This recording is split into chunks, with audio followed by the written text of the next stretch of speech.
It is normal for people to fear that the Antichrist is just around the corner, just waiting to jump out and say, boo. He isn't. He's hiding behind the corner after that. So instead of being fearful of the Antichrist, maybe we should be, well, not fearful, but at least anticipating these guys, the 10 kings without a kingdom. Those guys must be in power before the Antichrist arrives. And no, they are not ruling now. Not yet. However, I do believe that the events that are unfolding before our eyes are getting ready for these kings to rise.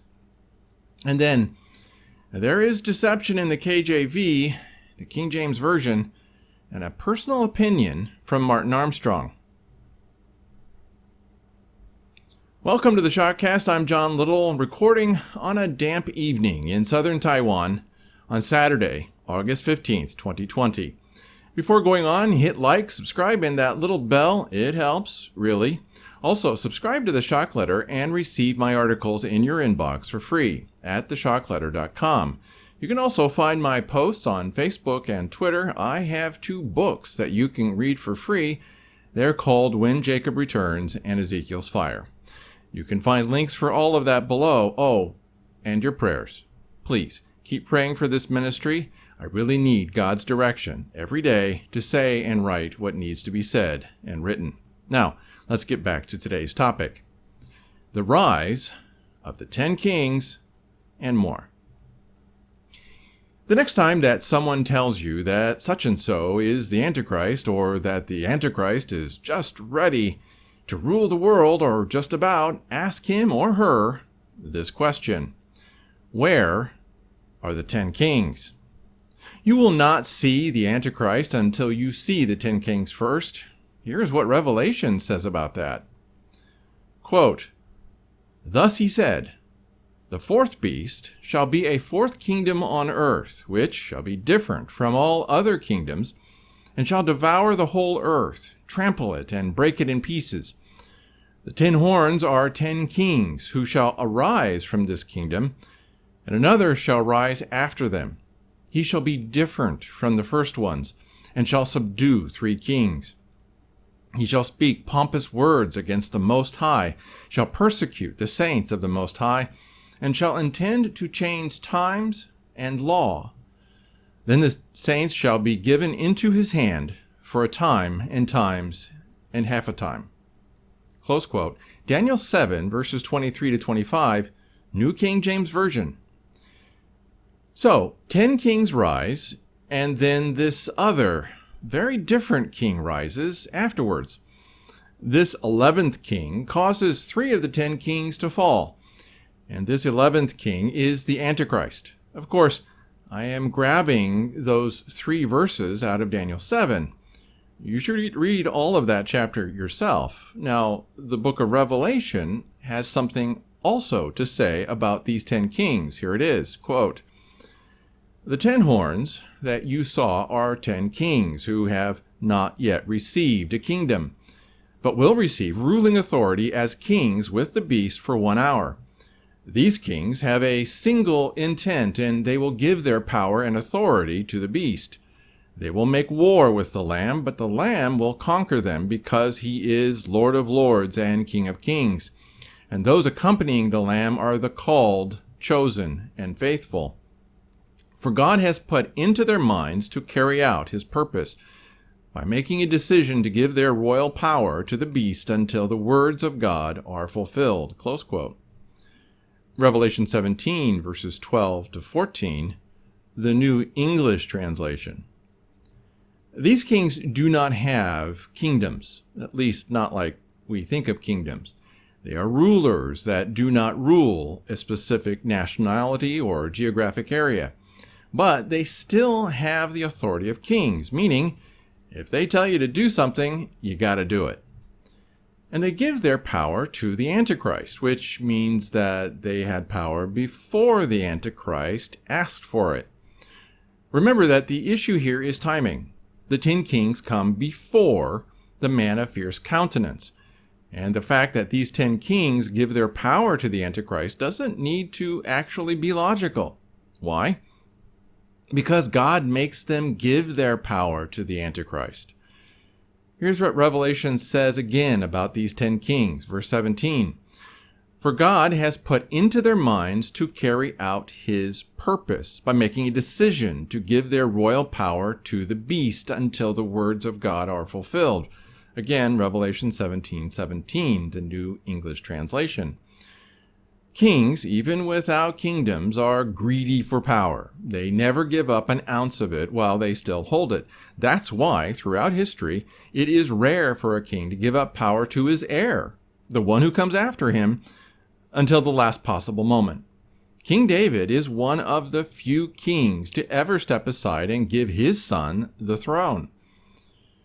So God makes it happen. He puts it in their minds, and the motivator is either fear or greed or both, probably both. All of this gives you an answer for the Antichrist mongers who want to tell you stories about the imminent arrival of the lawless one. Just tell them to show you the 10 kings. If they can't do that, then they need to stop preaching, and yes, they will be visible, these 10 kings. Otherwise, Revelation would not have mentioned them. Show me the 10 kings, and then we'll talk about who the Antichrist might be. Now, before going off to change the subject away from the Great Tribulation, I want to talk about how the King James Version deceived me for decades about the warning Jesus gave about the Great Tribulation in Luke 21. And I'm not the only one that the translators of the King James Version have deceived. Here's the verse. Watch ye therefore and pray always, that ye may be accounted worthy to escape all these things that shall come to pass, and to stand before the Son of Man. Close quote. Luke 21:36, King James Version. For most of my Christian life, I thought that those words meant that I needed to pray that I would be good enough to escape the Great Tribulation. But those were not the words of Jesus. He did not say that we should pray that we would be accounted worthy to escape the Great Tribulation. No. The word katisete, and my Greek is terrible, does not mean be accounted worthy. It means be strong enough. And I am absolutely horrified by this corruption of the words of Jesus by the Anglicans who translated the King James Version. It's also why I have started to use the New English Translation more often. I still don't trust the New English Translation translators, and they don't always give the best English translation of a passage. But this translation does seem to be a generally more accurate translation. Here is how the New English Translation Bible translates Luke 21:36. But stay alert at all times, praying that you may have strength to escape all these things that must happen and to stand before the Son of Man. Close quote. Luke 21:36, the New English Translation, also referred to as NET or NET. I believe that there is a special place in hell for those who willingly corrupt the Bible. Even Revelation 22:19 seems to indicate this. Quote, and if anyone takes away from the words of this book of prophecy, God will take away his share in the tree of life and in the holy city that are described in this book. Close quote. Revelation 22:19, New English Translation. Now, God was specifically speaking about the book of Revelation in that verse, and he was talking to preterists who already have erased most of Revelation, if not all of it, like Chuck Baldwin and Rick Wiles. If you want to go to heaven, then you had better not take anything away from the book of Revelation. And while you're at it, you had better not take away from any other part of the Bible, especially the words of Jesus. I just cannot believe it. How could they do such a thing? And the list of corruptions made by the translators of the King James Version is long, and every time I run into one, it makes me hopping mad. And don't tell me that it was an honest mistake. Those people knew what they were doing. But let me climb down off of my perch and make an important point. Pray that you will be strong enough to escape what is coming. It's the command of Jesus, our Lord and Savior. Okay, let's move on to a more mundane topic, such as the end of the world.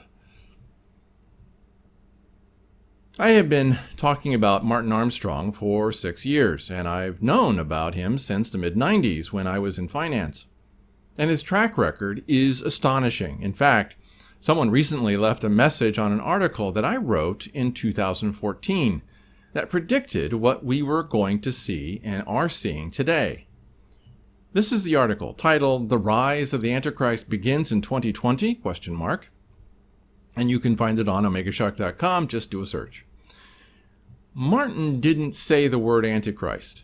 That was my own addition, and I was reporting on a video that he had done with Greg Hunter and someone else. But Armstrong was predicting the kind of disaster that we are seeing right now. No, not COVID-19. He wasn't being that specific, but he knew that it was going to be bad. And we didn't pay attention. If I had followed Martin's advice 6 years ago, I wouldn't have run out of money. And most of the people that I know would have been doing very well if they had followed Armstrong instead of the advice of the gold bugs. And yeah, I followed the advice of the gold bugs. Bad idea. So when someone this good says this, quote, "Personally, I am very depressed about the future," close quote, you need to pay attention. That statement came as the result of a question which led to the following post on his website. Quote, question, "Mr. Armstrong, what is your personal opinion about the rise of all this confrontation over a virus that has justified reducing all freedoms and rights? Do you plan to stay in the United States?" From LN. Answer from Mr. Armstrong.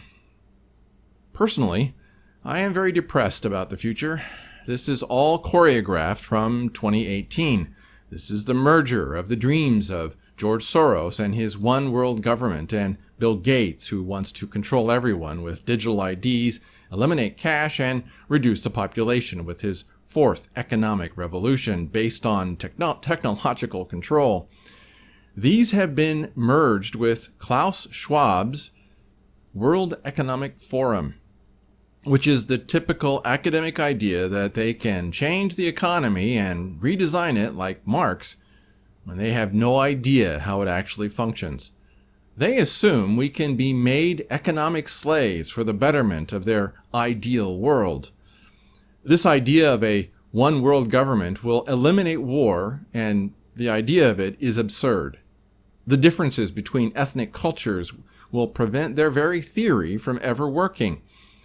The United States became a culture of mixed races and European cultures because of discrimination, which was fair.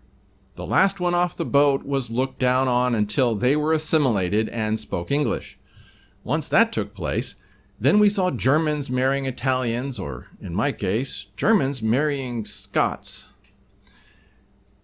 and Greeks marrying English, etc., or Taiwanese. That takes place so rarely in Europe. It was the single language and the merging of cultures that made America the true melting pot. Oddly enough, this was the story of the Tower of Babel. Once they could no longer speak the same language, they divided. That was a very insightful example of how culture functions. My concern is not that these people will succeed. It is the damage that they are causing which will lead to the breakup of the West and thus the shift of the financial capital of the world to China. I truly wish I was not alive to witness this. I understand why they hate me so much and why they will do whatever they can to discourage people from even looking at Socrates, his computer system. I was there in New York for the premiere of the Davos movie. I met most of the movers and shakers. They do not like the forecasts of Socrates, his computer system, and they are intent upon seeing their covert agenda through to achieve their goals. You will not see social distancing at Schwab's January World Economic Forum. That will magically go on schedule. His topic will be the Great Reset, to push his agenda. We have the gold bugs still preaching that the end is near because because by detaching gold from any form as money, they continue to argue that the monetary system will collapse. They are so far out of touch, it is laughable. The entire monetary system is moving digital, and there remains a risk that these overlords will advocate confiscating gold or making it illegal to own and use in any underground barter economy. This is all about power in converting society into economic slaves as they reduce population and move to eliminate fossil fuels. I wish this was such a simple argument over what is money. We have moved away beyond that. We have moved way beyond that. We must adapt to the real battle that we face. This has gone beyond just a sovereign debt crisis and a monetary crisis cycle. This is an all-out war for the domination of the world economy as these globalists seek to redesign our lives to the arrogant views they have crafted in their minds. I have met most of these people trying to redesign the world. You look into their eyes and you see something far beyond a cold contempt for human society. They do not believe in God. They have taken upon themselves to play God. If they ever considered there was a God, their view is he was an idiot, for the economy does not function the way they would like it to operate. So they either blame God or, more likely, do not believe in any higher power beyond themselves. This was the very same attitude that dominated communism. They have used this virus to justify shutting down even religion. As for where I will migrate to, I am still working on that forecast." Close quote. From his post, My Personal Opinion by Martin Armstrong. Martin Armstrong is one of the few people who get it. And he has been getting it since the 1980s. And he makes this point, quote, "My concern is not that these people will succeed. It is the damage they are causing which will lead to the breakup of the West and thus the shift of the financial capital of the world to China." Close quote. Martin knows that they will eventually fail, but before they fail, they will destroy everything, and precious metals will not save us from what is coming. As Martin said, we must adapt to the real battle that we face. And that battle is ultimately spiritual, even though we will have a very painful and physical experience. And as he also says, quote, "This is an all-out war for the domination of the world economy as these globalists seek to redesign our lives to the arrogant views they have crafted in their minds." Close quote. This is the rise of the 10 kings mentioned in Daniel and Revelation. They must rise because God said that they would. But he also told us to watch and pray that we would be strong enough to escape. So let's do that. That's it for this Shotcast. If you appreciated this video, hit like. It helps. Also, hit subscribe and that little bell if you haven't done that already. And please leave a comment. I look forward to seeing what you have to say about what was said here. Your input is truly welcome. And if you want to help keep Omega Shock and the Shotcast alive, there's a link below that can help you do that. I did this for free for 8 years. Now I can't. You can also get my articles and updates in your inbox through the Shock Letter at theshockletter.com. And read my books for free. When Jacob Returns and Ezekiel's Fire. You do not want to get caught by what is coming.